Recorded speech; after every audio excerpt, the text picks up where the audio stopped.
most beautiful trophy in college football. You were like aggressive. Hey, I'm just doing my job. I know this is another want-to-know situation for you, as always, but is there any extra motivation for you to win this week with how the trophy has eluded you these past 2 years? No. Hey, Coach, you go on the road, loud environment. How do you kind of judge success of your offensive line's communication, and how do you think your team has done so far there this year? Yeah, I think overall pretty good. I think the way we've practiced has helped. With the noise in practice, gives you a headache, but it's been valuable. I think Mennett is at a point in his career where he's very comfortable and very confident in making calls, and I think it's no different than the quarterback in the old days of getting in the huddle, and how you call the play with confidence spills over to everybody else. And I think it's the same way with the center. Being aggressive and making a call and being confident about the call, and that comes with experience. So I think that's a big part of it. And then obviously having Gonzo next to him, who's played a lot of football, and Fry's out on the edge, and then those other guys I think are really doing a nice job too. So I think overall, I think Mennett's kind of set the tone with his experience, and Coach Limegrove's done a good job too. James, when you have a young quarterback who's had some success, how do you balance positive reinforcement and constructive criticism, and how open has Sean been? How has he dealt with constructive criticism through to this point of his season? Yeah, really good. I mean, Ricky's pretty aggressive, so I don't think there's ever a time where Sean gets comfortable. That was one of the things I just talked to the team about after practice is making sure that we're not getting comfortable, and that we're constantly challenging ourselves every single day to get better and to grow. And the only way you do that is pushing yourself outside of your comfort zone and not getting to the point of the season where we feel entitled to it. We got to come out and earn it every single day and find ways to get better. So a lot of stuff that we talk about, they've heard 1,000 times, but just try to keep reinforcing it as much as we possibly can.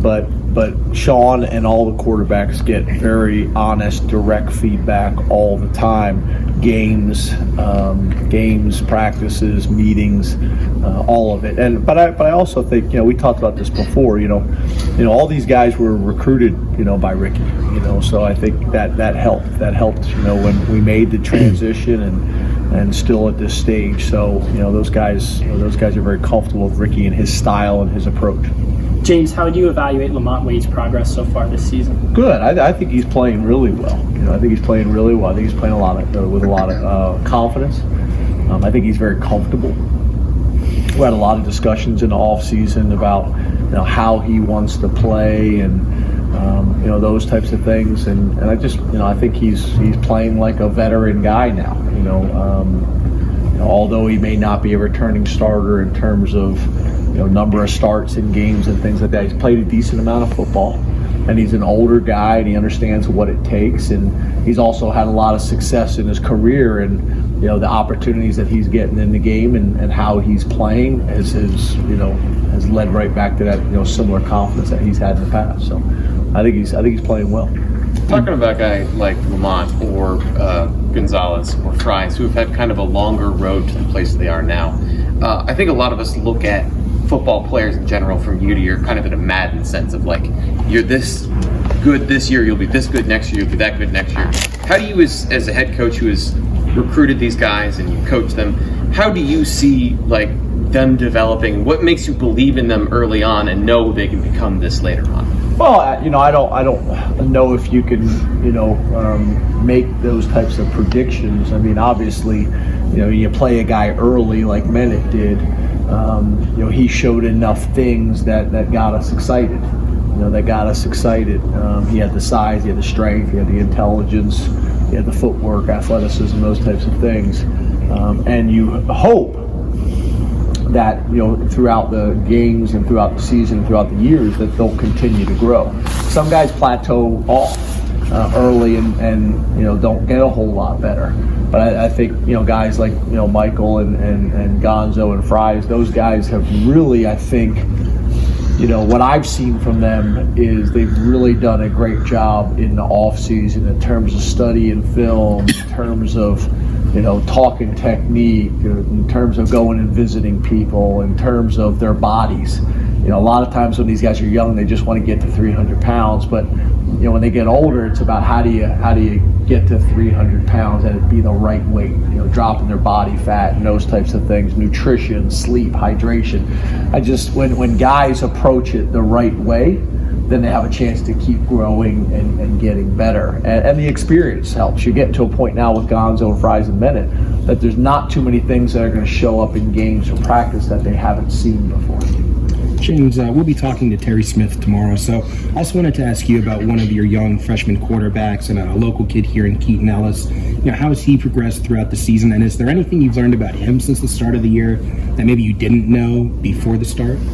No, I mean, we're very pleased with Keaton. Obviously, he's been a guy that we green-lighted very early on.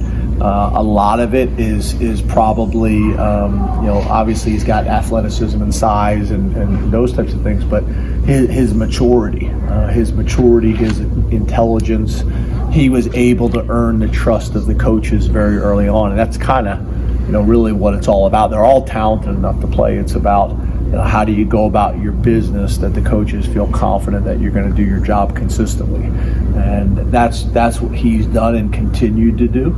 I think, like a lot of these guys, I think he had early success and then kind of hit the wall a little bit as the information kind of started piling on him, and then now he's kind of working back through that again. But we're very pleased with him. We're very excited about his future.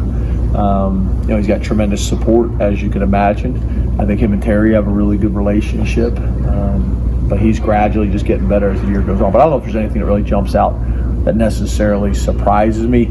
Obviously, from a location standpoint, we're able to get to know him pretty well, and that's one of the challenges that we have here is, you look at some of these schools that are located within a state that has 80 to 275 Division I athletes. We don't have that, and especially in central Pennsylvania. If you look at even where our most of our prospects are located, it's not necessarily in central Pennsylvania, so it makes it a little bit challenging. But he's a guy that we've been able to get to know very well. James, another freshman quarterback, Marquise, has been involved key moments the last couple of weeks, and he's at 4 games now. Is he a guy who's going to be with you on the field moving forward? Yeah, we're gonna go with Marquise. He's a guy that we've always felt like was talented. It was building that trust with Coach Terry and really our defensive staff. He may be the most confident DB we have. He may be the guy that is the most comfortable with the ball in the air. He's a guy I think could play wide receiver for us. He's a guy that I think could return punts for us. He's done a nice job, and over the last couple of weeks, like you're saying, we put him out there in some critical situations. He's handled it really well. So we're gonna use him the rest of the season, and on special teams and on defense. How does the equation change when you play a team that's giving you a competitive series over 4 or 5 years from a preparation standpoint versus maybe somebody that you feel like you have a pretty good book on? Yeah, I don't want us to ever do that. I don't want us to ever feel like, okay, here's a team that we've had success against compared to a team that has given us challenges. I don't want to look at things like that. We talked about our record against Michigan and us able to find a way to get a win last week, against those guys, and we have a similar record against Michigan State. We got to find a way to get a win against these guys. But yeah, I hope that our approach does not change week to week based on record, things like that. I know it does. I know there's human nature there that factors into it. I know as coaches, we looked at this in the off season and said, enough's enough. We better find a way to get this thing done. But they're a good program, and have been for a long time. And he's a darn good coach, and they've done a great job on defense. I think the thing that we have to do against this team is we gotta make it difficult on their quarterback. Their quarterback's had good games against us, and we gotta make him a little bit uncomfortable. Last one. James, when you're facing an opponent that has a strong front seven like Michigan State does, like Michigan had, how do you balance, wanting to be multidimensional, wanting to be able to run the ball with knowing that might be one of their strengths defensively?